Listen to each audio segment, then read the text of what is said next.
Canali Əkbərovu mən uşaq çağından tanıyıram. Elə uşaq çağından ki, bəlkə təzəcə məktəbə gedən dövrlərindən. Axı bizim qonşuluğumuzda bizim biboğlu, həm də əmoğlu. Çünki onun atası və anası bir-birindən əmoğlu, əmqızı idilər. Biz ona biboğlu da deyirdik, əmoğlu da deyirdik. İsmail Talışınski, məşhur kamança çalan. Bəli, onlardan mən görmüşəm. Canalinin atası Xanali Əkbərov onunla birlikdə toylara gedərdi. Biz də bu qonşuluqda İsmail gilə çox gedərdik. Çünki qonşumuzdur. Və bir kamança səsi, tar səsi işidəndə qaçardı görə. Çox vaxt görmüşəm ki, Canali atası ilə gəlib, balaca Canali. Atası ilə orada gəlib, olub ki, Canalini oxutdurub. Atası Xanəliyə İsmail üzünü tutub deyib, bax, sən oxumamısan, savad almamısan. Bu balacanın gələcəyi var. Bu balaca Canalini oxutdurarsan, bunun musiqi təhsili verərsən. Bunun gələcəyi var, qoy bu gələcəkdə inkişaf eləsin.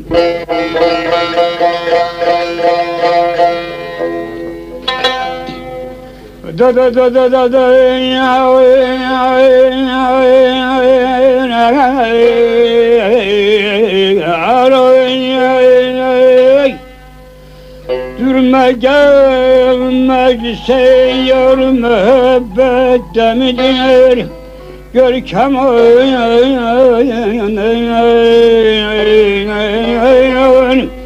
görkem on ince güzel nazik gelir görkemidir ayam on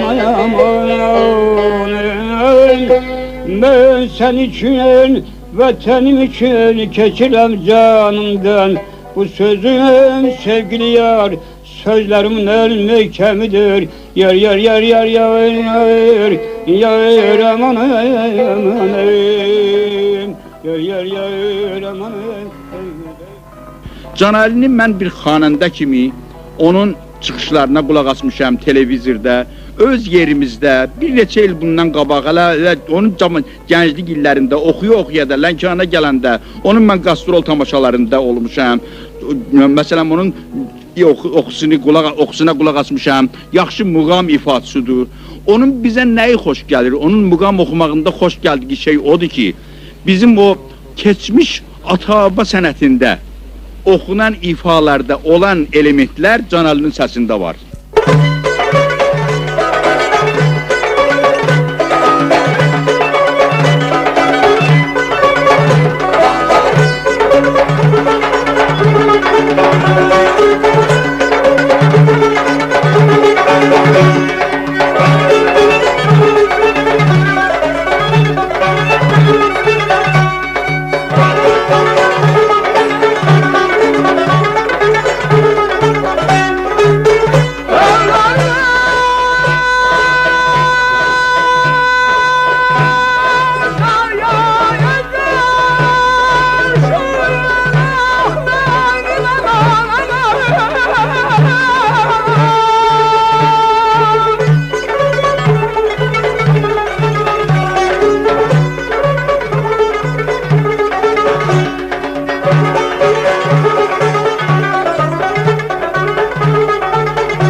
coşkun